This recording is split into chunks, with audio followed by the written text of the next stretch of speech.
घर खुशियों की होती बरसाते हैं, उनके घर खुशियों की होती बरसाते हैं।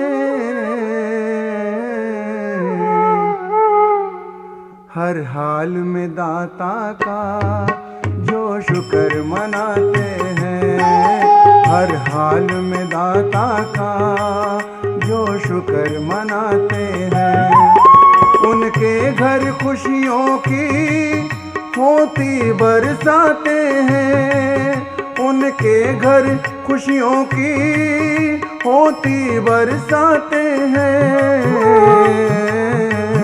हर हाल में दाता का जो शुक्र मनाते हैं, हर हाल में दाता का जो शुक्र मनाते हैं।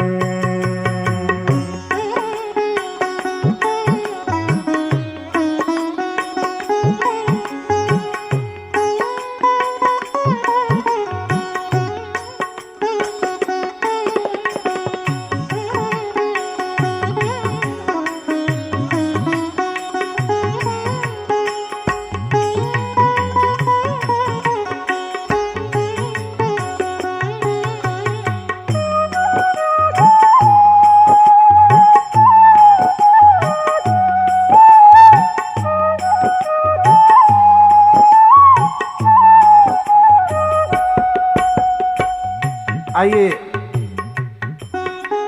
यहाँ हम विचार कर रहे हैं, भक्ति का पहला लक्षण, जो व्यक्ति आत्म संतुष्ट हो। दूसरा बताया माथे पर शीतलता, चेहरे पर प्रसन्नता। भक्ति का तीसरा लक्षण बताया वाणी में माधुर्य और हृदय निर्मल हो। और आगे कहा व्यक्ति आलसी ना हो, सेवा में पुरुषार्थ में हमेशा तैयार रहे। ऐसा देखा गया, हम अपने दुख को खींच खींच कर इतना लंबा कर लेते हैं कि दूसरे का दुख छोटा दिखाई देने लगता है। शायर ने लिखा ना, दुनिया में जितना गम है मेरा गम कितना कम है। सूरज को देखना,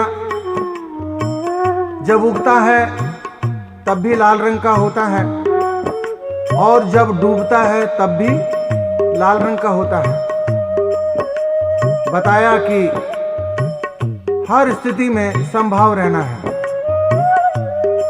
यही इस भजन में हम लोग विचार कर रहे हैं और कह रहे हैं कैसे। है याद जिन्हें दाता हर दात मिले उनको, है याद जिन्हें दाता हर दात मिले उनको। बिन मांगे खुशियों की सौगात मिले उनको, बिन मांगे खुशियों की सौगात मिले उनको। सुख पाकर भी सुख में, वो सुख पाकर भी सुख में नहीं मन भर माते हैं। सुख पाकर भी सुख में नहीं मन भर माते हैं। उनके घर खुशियों की होती बरसाते हैं, उनके घर खुशियों की होती बरसाते हैं। हर हाल में दाता का जो शुक्र मनाते हैं, हर हाल में दाता का जो शुक्र मनाते हैं।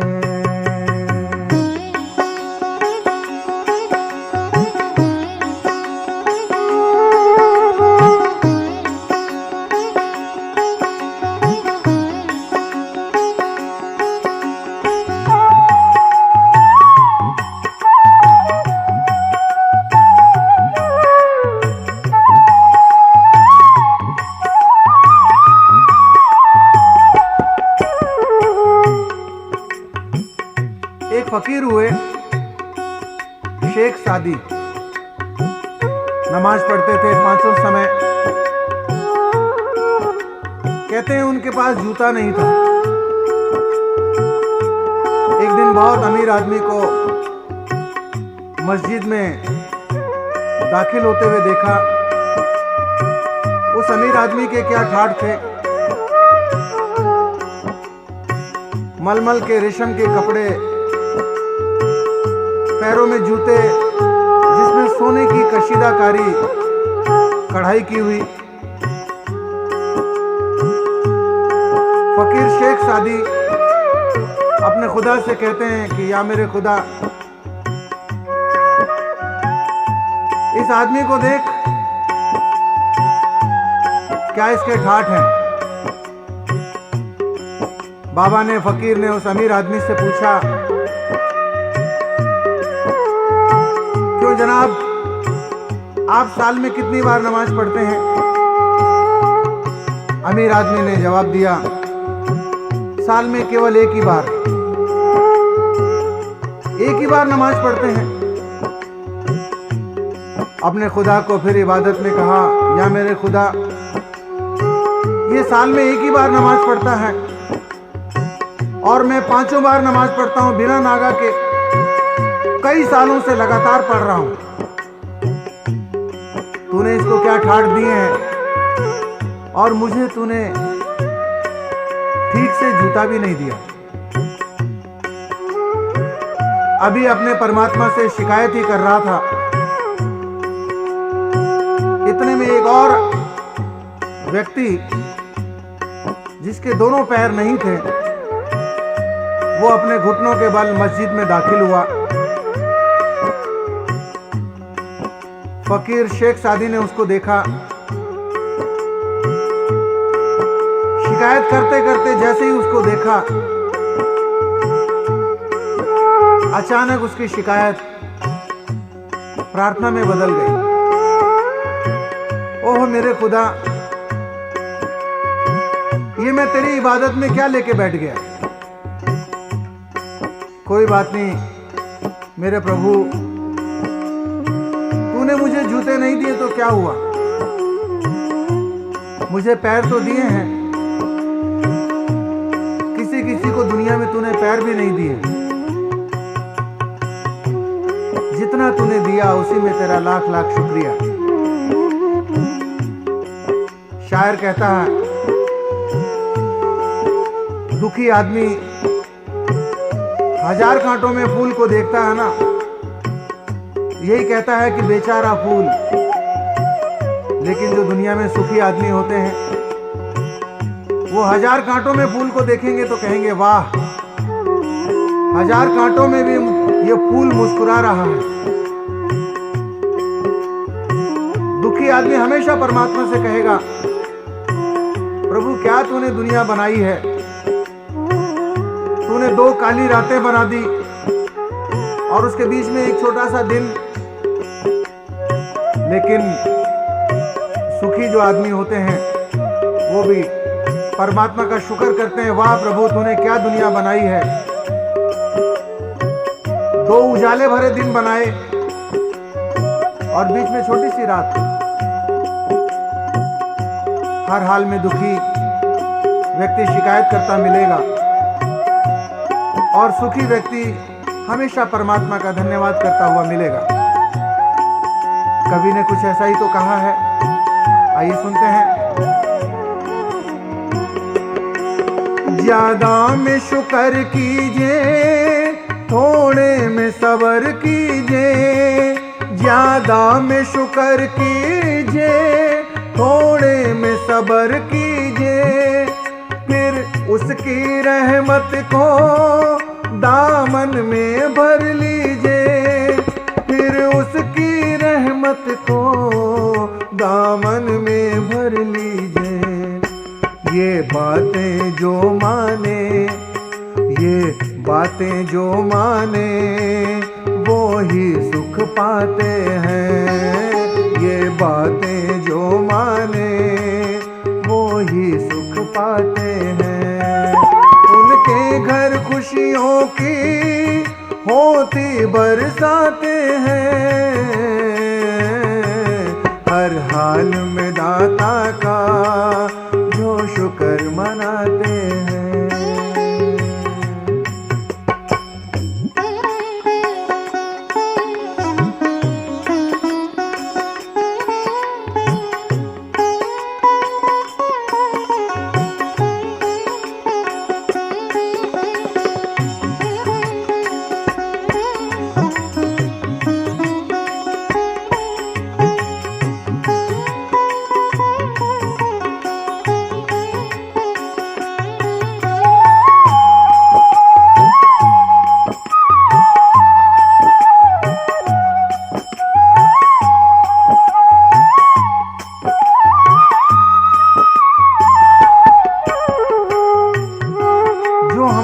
नहीं है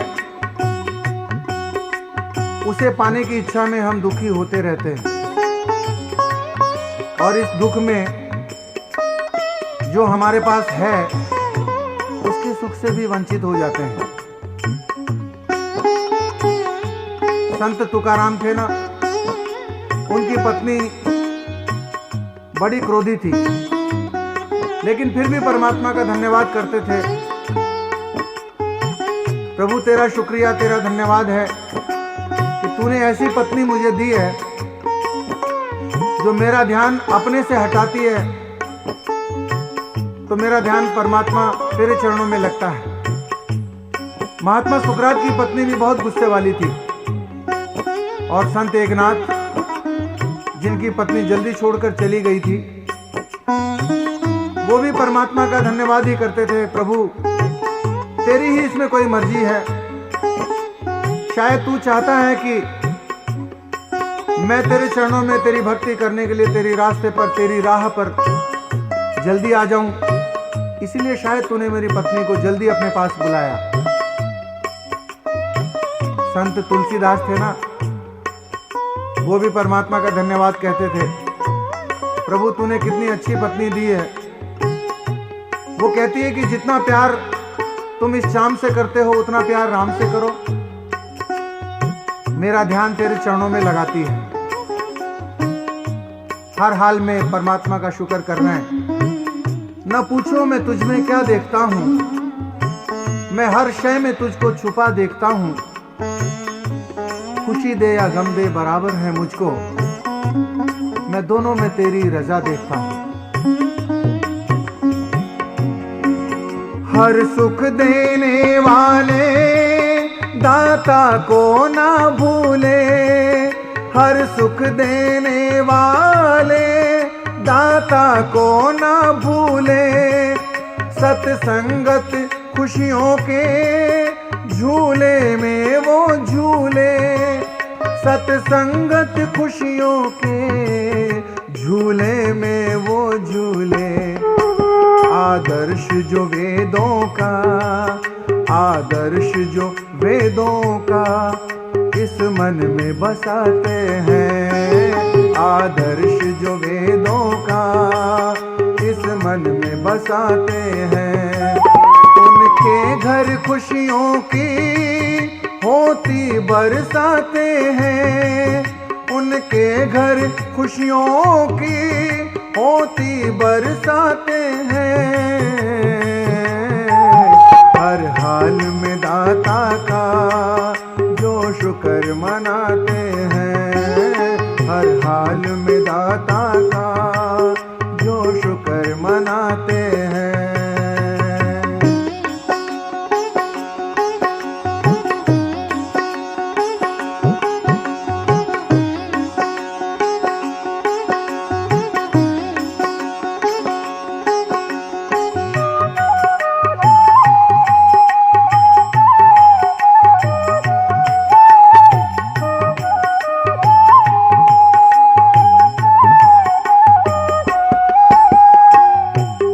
इसीलिए परमात्मा ने यदि हमें अधिक दिया है तो परमात्मा का धन्यवाद भी अधिक करने की आवश्यकता है। जितना हमें अधिक दिया उतना ही अधिक परमात्मा का धन्यवाद करना चाहिए।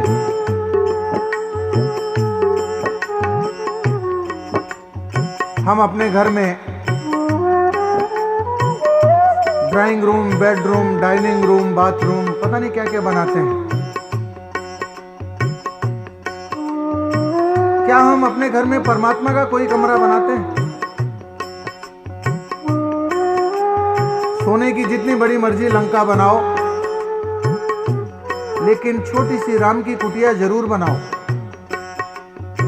अपने घर में एक आसन बनाओ, एक स्थान बनाओ जहां पे बैठ के पूजा हो, जहां पे बैठ के यज्ञ हवन हो, जहां बैठ के ध्यान हो, जहां बैठ के जाप कर सको, उसका सुमिरन कर सको, भजन कर सको।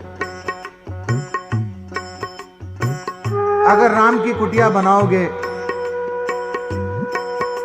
तो ये मन है ना, ये भी राममय हो सकता है। परमात्मा ने जिसको ज्यादा दिया उसको उतना ही धन्यवाद करने की आवश्यकता है। आइए शायर कहता है, सुनते हैं। ज्यादा में शुक्र कीजिए, थोड़े में सब्र कीजिए। ज्यादा में शुक्र कीजिए, थोड़े में सब्र कीजिए। फिर उसकी रहमत को दामन में भर लीजिए। फिर उसकी रहमत को दामन में भर लीजिए। ये बातें जो माने, ये बातें जो माने, वो ही सुख पाते हैं। ये बातें जो माने, वो ही सुख पाते हैं। उनके घर खुशियों की होती बरसाते हैं। उनके घर खुशियों की होती बरसाते हैं। हर हाल में दाता का जो शुक्र मनाते हैं। हर हाल में दाता का जो शुक्र मनाते हैं। हर हाल में दाता का जो शुक्र मनाते हैं। हर हाल में